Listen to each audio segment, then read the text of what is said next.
स्वागत है आप लोगों का GDSS स्टडी सेंटर में। आज मैं आप लोगों को उत्तल दर्पण में सिद्ध करेंगे 1/v + 1/u = 1/f। ये क्वेश्चन बहुत ही इम्पोर्टेंट है और एग्ज़ाम में ये क्वेश्चन पूछता है और इससे न्यूमेरिकल भी आता है। तो इसीलिए आप लोग इस क्वेश्चन को अच्छे से क्लियर कीजिए। और इस क्वेश्चन को अच्छे से क्लियर करने के लिए इसमें जो है ज्यामितीय फिगर होता है, जो ज्यामितीय फिगर के बारे में आप लोगों को अच्छा से समझना है। अगर ज्यामितीय फिगर के बारे में आप लोग अच्छा से समझ गए तो समझ जाइए कि 1/v + 1/u = 1/f प्रूव करना बहुत ही आसान है। तो सबसे पहले अब यहाँ देखिए 1/v + 1/u = 1/f आया, तो ये v, u और f क्या है? तो v जो है आपका प्रतिबिंब दूरी है, u जो है वस्तु दूरी है और f जो है फोकस दूरी है। तो देखिए फिगर में हमको मतलब प्रतिबिंब दूरी, वस्तु दूरी और फोकस दूरी के बारे में समझना है। कहाँ है प्रतिबिंब दूरी, कहाँ है फोकस दूरी और कहाँ है वस्तु दूरी। अगर इस चीज़ के बारे में आप फिगर में समझ जाते हैं तो इस फिगर में समझ जाते हैं तो प्रतिबिंब दूरी, वस्तु दूरी और फोकस दूरी में के बीच में रिलेशन लाना बहुत ही आसान है। तो समझिए पहले फिगर में देखिए mn जो है एक उत्तल दर्पण ले लिए। mn जो है एक उत्तल दर्पण है। इसके बाद जिसमें p जो है ध्रुव है, f फोकस है और c वक्रता केंद्र है। OA एक वस्तु ले लिए, यानी कि AO एक वस्तु ले लिए जो अनंत एवं ध्रुव के बीच है और जिसका प्रतिबिंब IB ध्रुव एवं फोकस के बीच काल्पनिक रूप से बनता है। तो देखिए ध्रुव से वस्तु तक का जो दूरी होता है उसको हम वस्तु दूरी कहते हैं, जिसको u द्वारा सूचित करते हैं। इसके बाद ध्रुव से प्रतिबिंब तक का जो दूरी होता है उसको प्रतिबिंब दूरी कहते हैं, जिसको v द्वारा सूचित करते हैं। अब देखिए इसके बाद ध्रुव से फोकस तक का जो दूरी होता है उसको फोकस दूरी कहते हैं, जिसको f द्वारा सूचित करते हैं। तो इसी के बीच में u, v और f के बीच में हमको एक रिलेशन लाना है, रिलेशन स्थापित करना है। तो देखिए ये रिलेशन कैसे आता है, इस चीज़ को आप समझिए। तो ये जो AO एक वस्तु है, इस वस्तु का प्रतिबिंब बनाने के लिए हम इस वस्तु से कम 2 किरण गुजार दिए। एक जो है मुख्य अक्ष के समांतर गुजार दिए, जो दर्पण से परावर्तित होकर फोकस से गुजरती हुई प्रतीत हो रही है। इसके बाद दूसरा प्रकाश किरण वक्रता केंद्र से गुजार दिए, जो उसी पथ पर वापस लौट जाती है और इसको जो है पीछे की ओर बढ़ाए तो ये वक्रता केंद्र से गुजरती हुई प्रतीत हुई। तो इस दोनों परावर्तित किरण जहाँ एक दूसरे को क्रॉस करता है, प्रतिच्छेद करता है, वहीं बनता है उसका प्रतिबिंब। तो देखिए दोनों ये परावर्तित किरण ये I बिंदु पर प्रतिच्छेद कर रहा है, तो इसीलिए इसका प्रतिबिंब हो गया ये IB, इसको B मान लिए। इसके बाद जितना चीज़ अभी बोले हैं इसको क्या करते हैं, हम माना कि करके लिख लेते हैं। तो लिखिए यहाँ पर देखिए, माना कि mn एक उत्तल दर्पण है जिसमें C जो है वक्रता केंद्र है, F फोकस है, P जो है ध्रुव है, देखिए AO एक वस्तु है जो अनंत एवं ध्रुव के बीच स्थित है। इधर आपका अनंत हो गया, ये हो गया ध्रुव, इसके बीच स्थित है। अब देखिए इसके बाद जिसका प्रतिबिंब IB ध्रुव एवं फोकस के बीच IB है। इसके बाद ध्रुव एवं फोकस के बीच काल्पनिक रूप से बन रहा है, तो काल्पनिक रूप से बन रहा है, आप देख रहे हैं अच्छे से। इसके बाद तो सिद्ध करना है ये जो 1/v प्रतिबिंब दूरी है, प्रतिबिंब दूरी का व्युत्क्रम और वस्तु दूरी का व्युत्क्रम का योग जो है फोकस दूरी के व्युत्क्रम के बराबर होता है। यही हमको प्रूव करना है। देखिए इसको प्रूव करने के लिए कैसे हम प्रूव करते हैं, तो इसको प्रूव करने के लिए यहाँ पर हम एक रचना किए हैं। रचना थोड़ा सा अपना मन से किए हैं। DE लंब जो है प्रधान अक्ष पर डाल दिए हैं, तो इसी चीज़ को हम लिख देंगे यहाँ पर DE लंब प्रधान अक्ष पर डाला, ये लिख दिए DE लंब प्रधान अक्ष पर डाला। तो इसको रचना में लिख दिए, जो चीज़ अपना मन से किए। इसके बाद प्रूफ से यानी कि प्रमाण से सवाल बनाना स्टार्ट करेंगे। प्रमाण से सवाल बनाना स्टार्ट करने के लिए देखिए अनुपात में प्रूव्ड करने के लिए ज्यामितीय मेथड लगता है। जो ज्यामितीय मेथड से हम इसको मतलब जो है अनुपात में लाएंगे साइड सबको। तो अनुपात में लाने के लिए दो चीज़ अनुपात में आता है, मतलब जब दो त्रिभुज समरूप होता है या थेल्स प्रमेय का रूल लगता है, तभी दो चीज़ अनुपात में आ सकता है। तो देखिए इसमें जो है आप जो है पहले त्रिभुज छांटिए और वो दो त्रिभुज को पहले बारी बारी से उसको आप समरूप कीजिए। इसमें दो दो करके त्रिभुज लीजिए और दो दो करके त्रिभुज लेने के बाद उसको आप समरूप कीजिए। तो देखिए एक हम त्रिभुज ले लेते हैं AOC और दूसरा एक त्रिभुज AOC ले लेते हैं जिसको समरूप कर देते हैं IBC के साथ। देखिए एक त्रिभुज AOC ले लेते हैं जिसको समरूप कर देते हैं IBC के साथ, और एक त्रिभुज DEF ले लेते हैं जिसको समरूप कर देते हैं IBF के साथ। तो आप क्लियर हो जाइए। पहले जो है सो AOC त्रिभुज और IBC त्रिभुज को हमको समरूप करना है। तो जिस दो त्रिभुज को समरूप करना है उसका सर्वप्रथम यहाँ पर एडमिशन कीजिए। तो एडमिशन कीजिए इसका। तो लिखिए त्रिभुज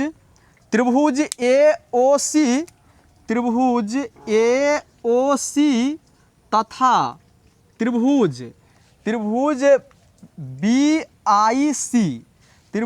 IBC लिखिए, BIC लिखिए, उससे कोई फर्क नहीं पड़ता है। IBC लिख दीजिए। IBC में नाम लिख लिए। अब नाम लिखने के बाद समरूप करने के लिए देखिए समरूप का 4 रूल होता है, जो 4 रूल के आधार पर दो त्रिभुज समरूप होता है। तो या तो देखिए पहला रूल है AAA। देखिए दो त्रिभुज में अगर तीनों एंगल बराबर होता है तो ट्रिपल ए समरूपता प्रमेय से समरूप होता है। अगर दो एंगल समान होता है तो AA समरूपता उप प्रमेय से समरूप होता है। अगर मान के चलिए दो भुजा का अनुपात और एक ठो कोण मतलब बराबर होता है SAS से, और सभी भुजा का अनुपात बराबर होता है, SSS समरूपता प्रमेय से समरूप होता है। तो ये 3-4 रूल होता है, जो रूल लग करके ये त्रिभुज सब समरूप होता है। देखते हैं ये दो त्रिभुज में ये चारों रूल में से कौन सा रूल लगता है। तो देखिए AOC में देखिए कोण O का मान जो है, कोण O का मान यहाँ पर देखिए कोण O का मान कोण B के बराबर हो जाएगा। चूँकि यहाँ पर भी ये जो है सो सीधा है पूरा, और यहाँ पर भी ये वस्तु दूरी पूर्ण रूपेण सीधा है और प्रतिबिंब भी पूर्ण रूपेण सीधा है। तो क्या हो जाएगा, एंगल AOC का मान हो जाएगा एंगल IBC के बराबर। तो लिखिए यहाँ पर एंगल AOC बराबर एंगल IBC बराबर 90 डिग्री, ये लिख दीजिए प्रश्न से। अब देखिए ध्यान दीजिए, इसके बाद क्या होगा, ये एंगल C का मान जो है, आप इसको ध्यान से देखिए, एंगल C जो है ये कॉमन है। एंगल C जो है ये कॉमन है। एंगल C ये पूरे बड़ा वाला त्रिभुज का भी एंगल C है और छोटा वाला त्रिभुज का भी एंगल C है। तो लिख सकते हैं एंगल C बराबर एंगल C। तो ये हो गया कॉमन, जिसको हम हिंदी में उभयनिष्ठ बोलते हैं। तो उभयनिष्ठ लिख दीजिए, उभयनिष्ठ। अब देखिए उभयनिष्ठ लिखने के बाद इसके बाद चलिए देखते हैं कितना चीज़ बराबर हुआ, कौन कौन चीज़ बराबर हुआ। तो देखिए दोनों बार देखते हैं एंगल ही आया है, कोण आया है। तो कोण के लिए आपको पता है, कोण के लिए आता है A और A। तो कोण मतलब प्रमेय आ गया आपका AA। तो लिखिए AA समरूपता उप प्रमेय से AA समरूपता उप प्रमेय से हो गया आपका AA समरूपता उप प्रमेय से त्रिभुज AOC समरूप। दूसरा का नाम आप ध्यान से लिखिए, दूसरा का जो नाम लिखिएगा तो दूसरा का नाम देखिए, एंगल O आपका जो है एंगल B के बराबर है। तो आप इधर O को 2 नंबर में लिखे हैं, तो उधर भी B को 2 नंबर में लिखिए। इसके बाद एंगल C का मान आपका C के बराबर है। इधर आप एंगल C को इधर आप एंगल सी को 3 नंबर में लिखे हैं, तो उधर भी आप एंगल सी को जो है 3 नंबर में लिख दीजिए। इसके बाद बचा आई, तो बचा हुआ स्थान पर रख दीजिए उसको, आई को। तो आई 1 नंबर बच गया, 1 नंबर में आई रख दीजिए। तो ये हो गया त्रिभुज AOC समरूप का ये सिंबल है, समरूप त्रिभुज IBC। अब देखिए समरूप होने के बाद भुजा का अनुपात छांटिए। भुजा का जब आप अनुपात छांटते हैं तो भुजा का अनुपात देखिए, समरूप में अगर आप भुजा का अनुपात छांट लेते हैं तो समरूप का आप समझ जाइए कि 60% प्रॉब्लम सॉल्व कर लिया। तो 60% आप प्रॉब्लम सॉल्व कर लिए, तो समझिए कि भुजा का अनुपात हम कैसे छांटते हैं। तो लीजिए AO/IB, जैसे देखिए इसका फर्स्ट सेकेंड लिए, तो इसका फर्स्ट सेकेंड लेंगे बट्टे में, AO/IB ले लिए।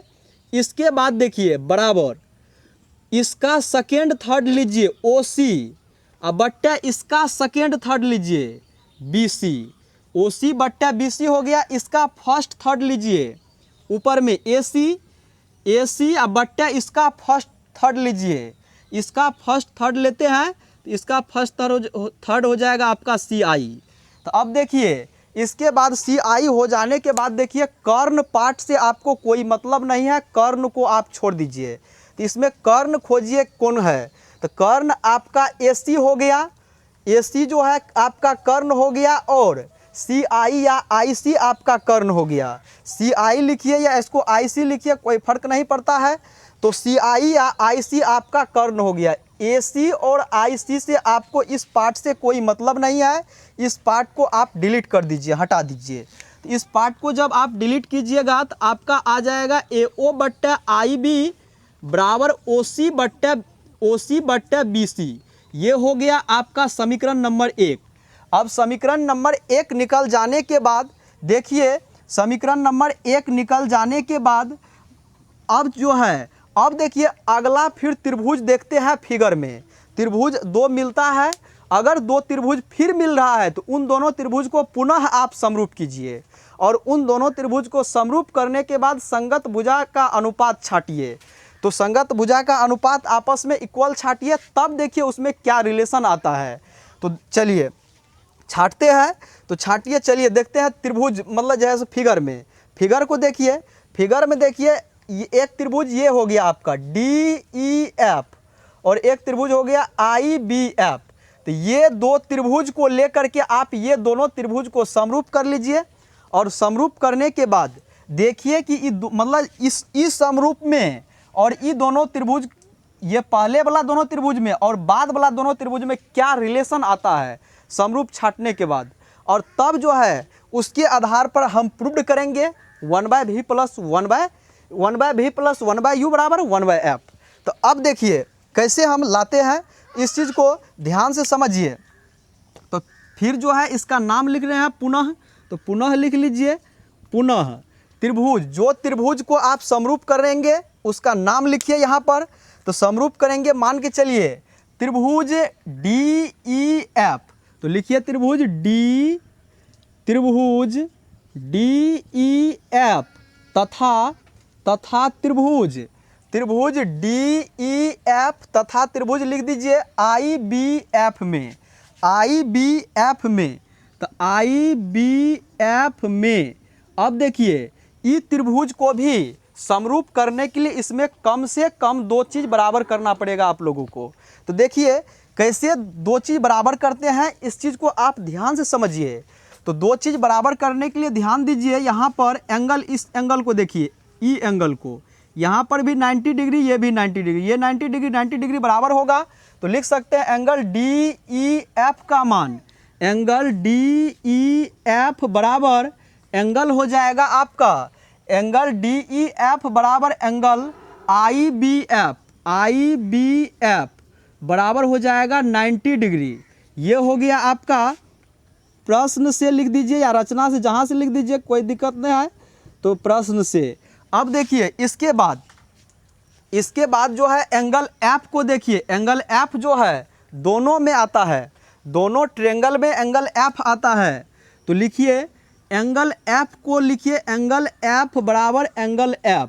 तो ये जो है दोनों त्रिभुज में आता है, जो दोनों में आता है उसको कॉमन बोलते हैं, हिंदी में उसी को कहा जाए तो उभयनिष्ठ बोलते हैं।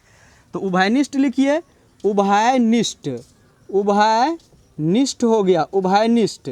अब चलिए अब देखते हैं, दोनों बार एंगल ही आया, तो ये आ गया आपका ए, ये आ गया आपका ए। तो ए समरूपता प्रमेय से, ए समरूपता उप प्रमेय से आपका त्रिभुज डी ई एफ समरूप हो जाएगा त्रिभुज आई बी एफ। तो लिखिए ए समरूपता, समरूपता उप प्रमेय से, उप प्रमेय से त्रिभुज डी ई एफ समरूप त्रिभुज। दूसरा का नाम ध्यान से लिखिए, दूसरा का नाम जब ध्यान से लिखिएगा तो देखिए डी को देखिए ई कोण है बी के बराबर, ई कोण है बी के बराबर। तो चूंकि आप जो है ई को यहाँ पर 2 नंबर में लिखे हैं, तो उधर भी आप बी को 2 नंबर में लिखिए। इसके बाद एफ जो है एफ के बराबर, एफ को इधर 3 नंबर में लिखे हैं, तो उधर भी एफ को आप 3 नंबर में लिखिए। इसके बाद जो बच गया उसको बचे हुए स्थान पर लिख दीजिए। तो क्या बच गया, तो आपको बी और एफ को सजा करके बच गया आई, तो आई को यहाँ पर लिख दीजिए, तो आई बी एफ हो गया। आई बी एफ होने के बाद समरूप आ गया त्रिभुज, समरूप आने के बाद इसका आप अनुपात छाटिए, तो हो जाएगा, अनुपात छाटिएगा तो डी ई बट्टे आई बी बराबर ई एफ बट्टे बी एफ बराबर हो जाएगा। देखिए इस अनुपात छाटने के लिए इससे पिछले में हम बताए हैं फर्स्ट सेकेंड बट्टे फर्स्ट सेकेंड लिए, इसका सेकेंड थर्ड ई एफ बट्टे सेकेंड थर्ड लिए, इसके बाद फर्स्ट थर्ड लेते हैं, फर्स्ट थर्ड मतलब डी एफ लेंगे, तो डी एफ बट्टे हो जाएगा इसका फर्स्ट थर्ड हो जाएगा आपका आई एफ। तो ये हो गया इक्वेशन नंबर 2, समीकरण नंबर 2।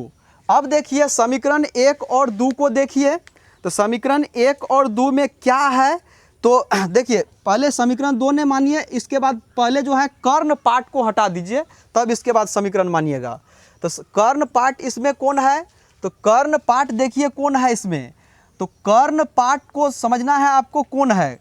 तो देखिए डी एफ वाला, देखिए डी एफ और आई एफ, डी एफ और आई एफ ये जो है आपका कर्ण पार्ट है, कर्ण पार्ट से हमको कोई मतलब नहीं है, उसको हटा दीजिए और तब इसको समीकरण मान लीजिए। डी ई बट्टे आई बी बराबर ई एफ बट्टे बी एफ हो गया आपका। अब चलिए देखिए ई एफ बट्टे आपका बी एफ हो गया, तो ए ओ बट्टे आई बी है, तो ए ओ बट्टे आई बी, ए ओ बट्टे आई बी, ऐसा डी ई बट्टे आई बी है।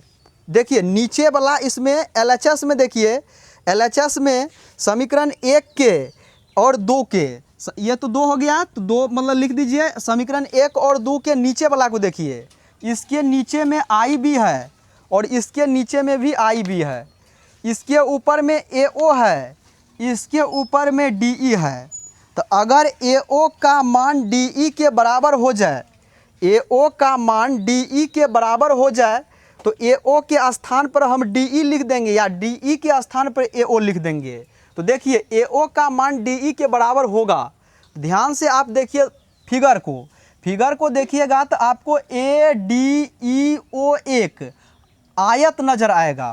तो ए डी ई ओ एक आयत है, तो जब ए डी ई ओ एक आयत है तो इसका आमने सामने की भुजा की लंबाई बराबर होती है, तो इसीलिए हम डी ई के स्थान पर ए ओ लिख सकते हैं, तो डी ई के स्थान पर ए ओ लिख सकते हैं। तो आप लोग इतना दूर स्क्रीनशॉट ले लीजिए, हमको ऊपर से थोड़ा सा इसको फ्रेश करेंगे और यहाँ से काम करेंगे, तो इतना दूर आप पहले स्क्रीनशॉट ले लीजिए। देखिए तो इसको समीकरण 2 को जो है थोड़ा सा हम आगे बढ़ा रहे हैं, तो डी ई के जगह पर आप चूँकि ए डी ई ओ एक आयत है, तो डी ई की जगह पर आप ए ओ लिख सकते हैं, तो लिख दीजिए ए ओ बट्टे आई बी बराबर ए ओ बट्टे आई बी बराबर उस साइड जो लिखा हुआ है उसको वैसे का वैसे लिख दीजिए, ई एफ बट्टा हो गया बी एफ।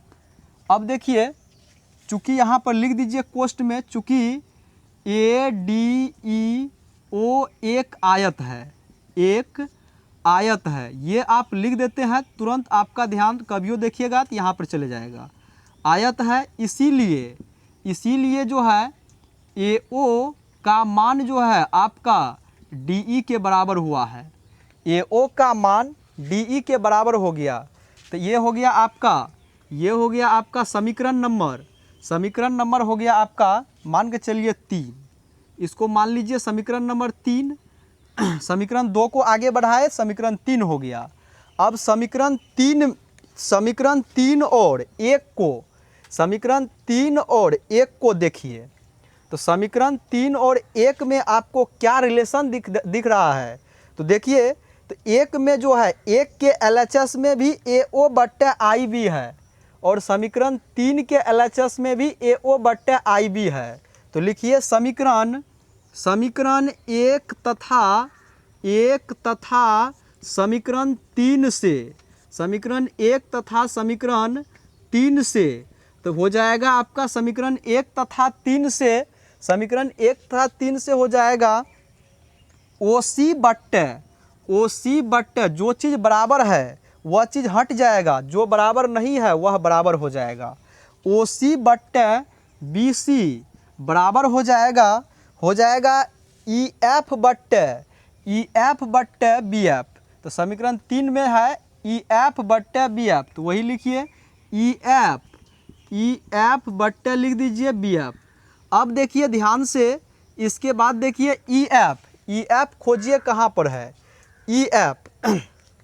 EF चूँकि EF देखिए यहाँ है EF, तो EF का मान EF चूँकि यहाँ है, तो EF का मान आप जो है EF का मान लगभग EF के मान को लगभग जो है आप EF के मान को लगभग आप PF लिख दीजिए। EF का मान चूँकि EF इतना दूर है, EF को आप लगभग जो है मान के चलिए, ये बहुत सटा हुआ रहता है, ये मतलब जो है ये जो लंब डालते हैं ये प्रधान अक्ष में ध्रुव पर बहुत सटा हुआ रहता है, इसीलिए जो है EF को हम PF लिख सकते हैं। तो EF को लगभग PF के बराबर कर दीजिए, लगभग करके। तो लिखिए यहाँ पर, मतलब यहाँ पर लिखिए OC बट्टे BC अब बराबर EF के जगह पर EF देखिए यहाँ है, EF को हम लगभग लिख सकते हैं PF, तो EF के जगह पर लिख दीजिए PF लिख दीजिए। इसके बाद नीचे में BF को वैसे का वैसे रख दीजिए। इसके बाद यहाँ पर लिख दीजिए लगभग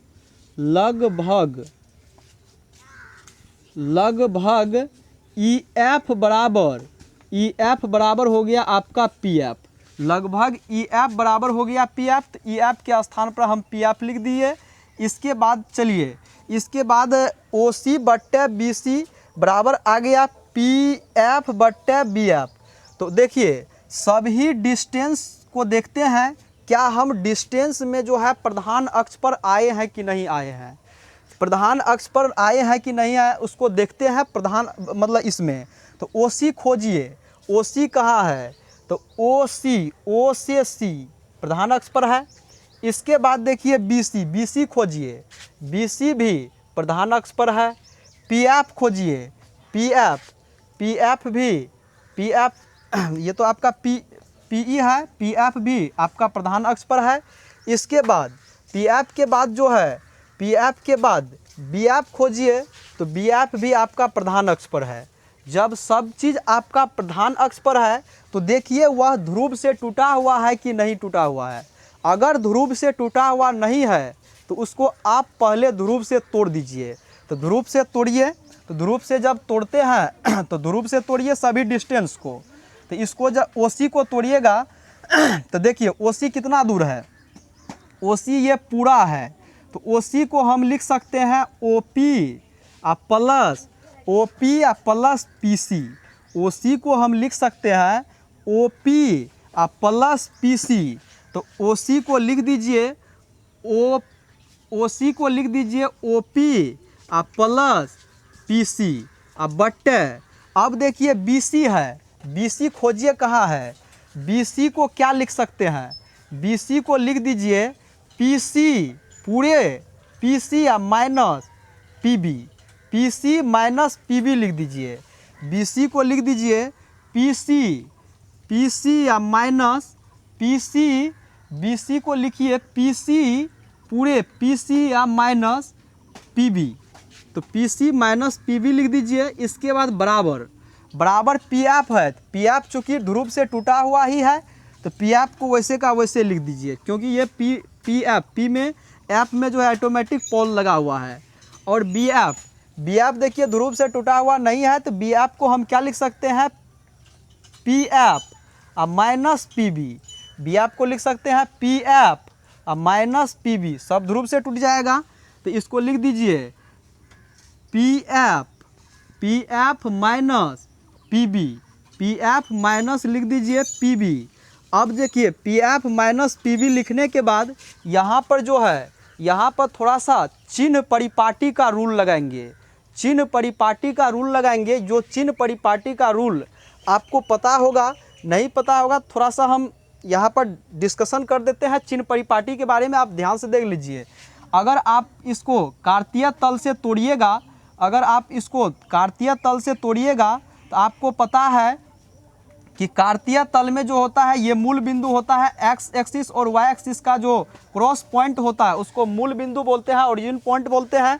ओरिजिन पॉइंट से दाईं ओर जितना भी दूरी लेते हैं सभी पॉजिटिव होता है एक्स अक्ष पर, और ओरिजिन पॉइंट से बाईं ओर जितना भी दूरी लिया जाता है, बाईं ओर जितना भी दूरी लिया जाता है निगेटिव होता है एक्स अक्ष पर।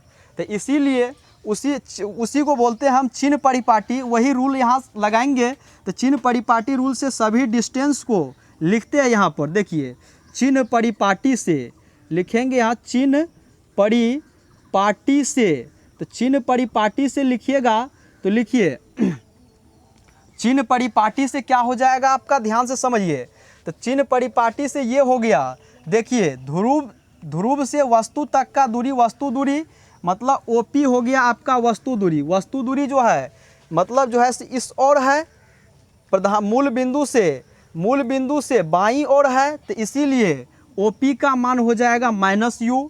इसके बाद चलिए इसके बाद लेंगे PB, तो PB लीजिएगा, तो PB का मान हो जाएगा +B, क्योंकि मूल बिंदु से दाईं ओर है, तो इसीलिए प्लस भी लिखिए, प्लस नहीं भी लिखिएगा चलेगा। इसके बाद जो है फोकस दूरी भी मूल बिंदु से उस साइड है, तो फोकस को PF को ले लीजिए, PF का मान ले लीजिए +F ले लिए। इसके बाद देखिए, इसके बाद इसमें जो है एक चीज़ आया PC, तो PC जो आया, PC जो है वक्रता त्रिज्या है, वक्रता त्रिज्या को R से डिनोट करते हैं, तो वक्रता त्रिज्या का भी मान उस ओर है, तो मतलब मूल बिंदु से दाईं ओर है, इसीलिए PC का भी मान ले लेते हैं +R, तो +R हो गया। और ये मान सबको आप इस डिस्टेंस में पुट कीजिए और इसको जो है आगे सोल्व कीजिए, तो ये मान सबको चलिए इसमें पुट करते हैं। तो OP का मान आपका आ चुका है -u, तो -u रख दीजिए, प्लस PC, तो PC का मान देखिए +R है, तो प्लस होगा, R रख दीजिए, बट्टे PC, तो PC का मान R रखिए प्लस में, -PB, तो PB का मान देखिए V है, तो V रख दीजिए, बराबर PF का मान चूँकि +F है, F रख दीजिए, अब बट्टे PF, फिर +F है, F रख दीजिए, -PB का मान +V है, तो +V है, तो प्लस माइनस आपका हो जाएगा -V हो गया। अब जो है ये प्लस और माइनस मिल करके माइनस हो जाएगा, तो इसीलिए यहाँ पर -V हो गया। अब इसको आप क्रॉस मल्टीप्लिकेशन कर दीजिए, क्रॉस मल्टीप्लिकेशन कीजिए, तो क्रॉस मल्टीप्लिकेशन जब करते हैं तो क्रॉस मल्टीप्लिकेशन करने के बाद आपका क्या आता है नतीजा, सो देखिए। तो यहाँ हो जाएगा आपको -u + R whole into F -V, अब बराबर उस साइड हो जाएगा F whole into R -V। अब देखिए क्रॉस मल्टीप्लिकेशन करेंगे तो इससे इसमें गुना कीजिए, इससे इसमें गुना कीजिए, फिर इससे इसमें गुना कीजिए, इससे इसमें गुना कीजिए। तो गुना करते हैं तो क्या हो जाता है, ध्यान से समझिए। तो हो जाएगा आपका माइनस यू एफ, इसके बाद माइनस माइनस प्लस यू भी, प्लस प्लस एफ आर हो जाएगा, एफ आर या आर एफ जो लिखिए। इसके बाद प्लस माइनस माइनस हो जाएगा आर भी बराबर एफ से कोष तोड़िए, एफ से कोष तोड़िएगा तो हो जाएगा एफ आर, और माइनस हो जाएगा आपका एफ भी हो गया। अब जो है सबको इसी साइड कर लीजिए, सबको LHS में ही कर लीजिए, एक ही साइड सबको कर लीजिए। तो एक ही साइड कीजिएगा तो हो जाएगा आपका minus U F plus U भी minus R F minus R भी, एफ आर इस साइड प्लस में है, इस साइड लाइएगा माइनस में चले जाएगा, इस साइड माइनस में है प्लस में आ जाएगा एफ भी, तो एफ भी आपका प्लस में आ गया बराबर उस साइड हो गया, नहीं कुछ तो जीरो बचा। अब देखिए जीरो बचने के बाद इसमें देखिए कौन कौन चीज़ कट रहा है या जुट रहा है, कट रहा है या जुट रहा है, इस चीज़ को आप ध्यान से समझिए। तो ये देखिए प्लस में आर एफ है, हाँ तो आर एफ देखिए आर एफ यहाँ पर प्लस में है और आर एफ यहाँ पर माइनस में है, तो आर एफ माइनस में और ये आर एफ आपका हो गया प्लस में, तो आर एफ प्लस में माइनस में कट जाएगा, एगो आर एफ कट गया। तो अब देखिए क्या बचा, तो क्या बचा, जो बचा उसको लिखिए, जो जुटने वाला है उसको जोड़ दीजिए। तो लिखिए माइनस यू एफ बचा आपका, इसके बाद यू भी बचा और माइनस माइनस जो है आर भी बचा। तो आर का मान चूंकि आप जानते हैं आर का मान जो है 2f के बराबर होता है, तो आर के जगह पर आप 2f रख दीजिए। आर का मान चूंकि प्रूव्ड किए हैं f बराबर r/2, तो आर का मान 2f होता है, आर के जगह पर यहाँ पर 2f रख दीजिए, तो 2f भी हो जाएगा। इसके बाद प्लस हो जाएगा एफ भी। तो चलिए ये जो बराबर जीरो हो गया, इसके बाद यहाँ पर थोड़ा सा कोष्ट में लिख दीजिए, चूँकि आपको हम प्रूव्ड किए थे एफ बराबर प्रूव्ड किए थे r/2, तो एफ बराबर प्रूव्ड किए थे r/2, इसी को आप क्रॉस मल्टीप्लिकेशन अगर करते हैं तो आपका आ जाएगा r बराबर 2f। तो वहीं से जो है r के जगह पर 2f रखे। तो अब देखिए 2f रख दिए, इसके बाद कुछ यहाँ पर घटेगा आपको, देखिए minus U F plus U भी, एफ भी में से एक एफ भी में से अगर 2f भी जाएगा तो आपको हो जाएगा माइनस एफ भी बराबर हो गया जीरो। अब देखिए यहाँ इतना आ जाने के बाद इसको क्या कीजिए, यू भी एफ से दोनों तरफ आप भाग कर दीजिए, यू भी एफ से दोनों तरफ आप भाग कर दीजिए। अगला लॉजिक, दोनों तरफ भाग देने पर, तो दोनों तरफ यू भी एफ से भाग दीजिए, तो क्या हो जाएगा माइनस यू एफ बट्टा हो जाएगा आपका यू भी एफ। इसके बाद देखिए प्लस यू भी बट्टा हो जाएगा आपका यू भी एफ माइनस एफ भी बट्टा आपका हो जाएगा यू भी एफ बराबर उस साइड हो जाएगा जीरो बट्टे यू भी एफ हो गया जीरो बट्टे। अब देखिए कटेगा, u से u कट जाएगा, v से v कट जाएगा, f से f कट जाएगा, u से u कट जाएगा। इसके बाद देखिए f से f कट जाएगा, v से v कट जाएगा। जो बचा उसको लिखिए, आप लिखिएगा तो यहाँ पर क्या बचा, ऊपर में नहीं कुछ तो एक बचा, एक बट्टे v बच गया प्लस यहाँ देखिए एक बट्टे f बच गया, यहाँ क्या बचा माइनस एक बट्टे u बच गया। उस साइड जीरो में कोई भी चीज़ से डिवाइड करते हैं जीरो होता है, जीरो लिख दीजिए। इसके बाद देखिए इसके बाद क्या आ जाएगा, इसके बाद हो जाएगा आपका इस सब माइनस वाले टर्म को उस साइड लेकर चले जाइए, तो RHS में लेकर चले जाइए। 1/f बराबर हो जाएगा 1/v प्लस हो जाएगा 1/u, 1/v प्लस हो गया आपका 1/u।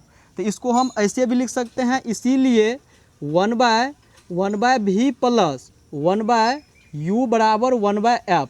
तो यही था हमको प्रूव्ड करने के लिए। तो हम उम्मीद करेंगे आप लोग इसको अच्छे से समझ गए होंगे।